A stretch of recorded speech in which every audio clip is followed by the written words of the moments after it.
సూర్యాపేట జిల్లాలో ఇమాంపేట సూర్యాపేట పట్టణం అనుకోండి.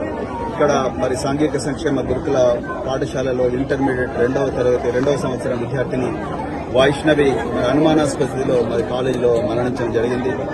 మరి అలా పోయిన వారం భువనగిరిలో ఇద్దరు అమ్మాయిలు భవ్యశ్రీ తర్వాత వైష్ణవి 10వ తరగతి విద్యార్థినులు అనుమానాస్పదంగా స్కూల్లోనే మరణించడం, వాళ్ళ బాడీల మీద గాయాలుండడం. అదేవిధంగా ఈరోజు మరొక తడి ఆరక ముందే ఈరోజు సూర్యాపేట సాంఘిక సంక్షేమ గురుకులంలో మరొక అమ్మాయి చనిపోవడం, ఈ వరుస ఆత్మహత్యలు, వరుస అనుమానాస్పద మృతులు ఏవైతే ఉన్నాయో వీటి మీద చాలా అంటే చాలా బాధగా ఉన్నది. మరి ఇందుకోసమైనా ఈరోజు తెలంగాణలో ఆనాటి తెలంగాణ ప్రభుత్వాన్ని మరి కేసీఆర్ ప్రభుత్వాన్ని గద్దెదించి ఈరోజు మళ్లీ కాంగ్రెస్ ప్రభుత్వాన్ని తీసుకొచ్చింది. ఇందుకోసమైనా అప్పుడు ఆత్మహత్యలు జరిగినాయి, అప్పుడు విషాహార ఘటనలు జరిగినాయి, మళ్లీ ఇప్పుడు కూడా ఆత్మహత్యలు జరుగుతున్నాయి. మరి ఎక్కడ పోయిన ముఖ్యమంత్రి, ఎక్కడ పోయిన ఎమ్మెల్యేలు? అసలు ఈ శాఖకు ఒక మంత్రి కూడా లేడు.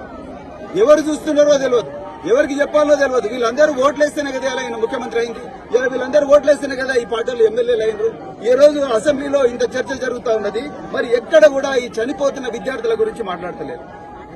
అంటే ఏంది వీళ్ళు ఒక 10 రూపాయలు 20 రూపాయలు ఇస్తే మెల్లకుండా ఉంటారన్నా, లేకపోతే ఒక హామీ ఇస్తే మెల్లకుండా ఉంటారన్నా మీ ఉద్దేశం? ఒక్కరు కూడా మాట్లాడలేదు. కనీసం 2 నిమిషాల మౌనం కూడా పాటించలేదు చనిపోయిన పిల్లల గురించి. భువనగిరి ఆడక ముందే ఇవాళ ఇంకొక అమ్మాయి చనిపోయింది, రేపు ఇంకొక అమ్మాయి చనిపోయింది. గ్యారంటీ ఉన్నది. రెక్కాడితే డొక్కాడని కుటుంబాలు మా బతికేనే తెల్లారింది. కనీసం వీళ్ళ బతుకులను బాగుండాలని పిల్లల్ని తీసుకొచ్చి ప్రభుత్వ గురుకుల పాఠశాలలో పెడితే ఇలా గురుకుల పాఠశాల కూడా పిల్లల బతుకుల గ్యారంటీ లేదు. నేను అంటున్నా, అయ్యా రేవంత్ గారు మీకు దండబెట్టి చెప్తున్నా, మీ 6 గ్యారంటీలు తెలంగాణకు లేకపోయినా మంచిదే సార్, కానీ మా పిల్లల ప్రాణాలకి గ్యారంటీ ఇవ్వండి. మా పిల్లలు సజీవంగా ఉంటారని గ్యారంటీ ఇవ్వండి. మా పిల్లలు బాగా చదువుకుంటారని గ్యారంటీ ఇవ్వండి. మీ 6 గ్యారంటీలు లేకపోయినా మంచి తెలంగాణ సమాజానికి, కానీ మా పిల్లల ప్రాణాలకు, మా పిల్లల భవిష్యత్తుకు గ్యారంటీ కావాలి. మీరు అలా అక్కడ కూర్చున్న హైదరాబాద్, ఇక్కడ మంత్రి లేడు, ఒక ఎమ్మెల్యే రాలే, ఎవరు రాలే. మరి ఎట్లా ఈ పిల్లల ఈ తల్లిదండ్రుల గోసలు చూసుకునేది? అందరు కూడా సుధార్పణ చేసుకుని బతుకారు కూలీలు. వీళ్ళందరూ కూడా ఈ కూలీలు వాళ్ళ జీవితాలు బాగుండాలి, వాళ్ళ పిల్లల జీవితాలన్నా బాగుండాలని ఇక్కడ తీసుకొస్తే వాళ్ళ పరిస్థితి కూడా ఇంతే ఘోరంగా ఉన్నది.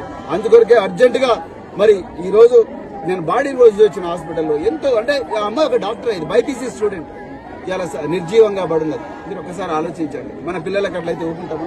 ఎప్పటి నుంచో చెప్తున్నాం మేము, దయచేసి గురుకుల పాఠశాలల్లో, ఆశ్రమ పాఠశాలలో, ప్రైవేటు పాఠశాలైనా ప్రభుత్వ పాఠశాలైనా సైకాలజిస్టును పెట్టండి, ఒక కౌన్సిలర్ ను పెట్టండి. పిల్లలు అన్ని విషయాలు టీచర్లకు చెప్పుకోలేరు, పిల్లలు అన్ని విషయాలు తల్లిదండ్రులకు చెప్పుకోలేరు. ఒక థర్డ్ పార్టీ కౌన్సిలర్ ను పెట్టండి, లేకపోతే సైకాలజిస్ట్ పెట్టండి. వాళ్ళ మనోభావాలు పిల్లలు చెప్పుకుంటారు, వాళ్ళతోని రహస్యంగా చెప్పుకుంటారు అని చెప్పిన వాళ్ళు కౌన్సిలింగ్ చేస్తారు. పిల్లల కౌమార దశలో రకరకాల ఆలోచనలు వస్తాయి. ఆ ఆలోచనలన్నిటి కూడా కంట్రోల్ చేయడానికి ఒక సైకాలజిస్ట్ పెట్టండి, వాళ్ళ బాధలు చెప్పుకోవడానికి ఒక కౌన్సిలర్ ను పెట్టండి అని చెప్పినాం. ఒక్కరు కూడా దీని గురించి మాట్లాడతలేరు. ఒక్కరంటే ఒక్కరు మాట్లాడతలేరు. అసెంబ్లీలో మాట్లాడతలేరు, అసెంబ్లీ బయట మాట్లాడతారు. వాడిని వీడి తిట్టుకోగా, వీడిని వాడిని తిట్టుకోగా, ఆ శ్వేతపత్రం ఇంకోటి అంటాడు, ఇంకోటి నల్లపత్రం ఇంకోటి అంటాడు. ఈ పత్రాలతోనే నాశనం చేస్తున్న టైం అంతే, కానీ పిల్లల జీవితాల గురించి ఎవరు కూడా ఆలోచిస్తలేరు. అందుకొరకే మేము మళ్లీ డిమాండ్ చేస్తున్నాం, ఈ సంఘటనకు బాధ్యులైన ప్రిన్సిపాల్ ను వెంటనే సస్పెండ్ చేయాలి, ఈ కుటుంబంలో ఒకరికి ప్రభుత్వ ఉద్యోగం ఇవ్వాలి. మూడవది, ఈ బాధిత కుటుంబానికి ₹1 కోటి ఎక్స్గ్రేషియా ఇవ్వాలి. అదేవిధంగా ప్రతి గురుకుల పాఠశాలకు, ప్రతి హాస్టల్ కు, అది ప్రైవేట్ అయినా ప్రభుత్వమైనా, కంపల్సరీ సైకాలజిస్టు లేకపోతే కౌన్సిలర్ గా చర్యలు తీసుకోవాలి.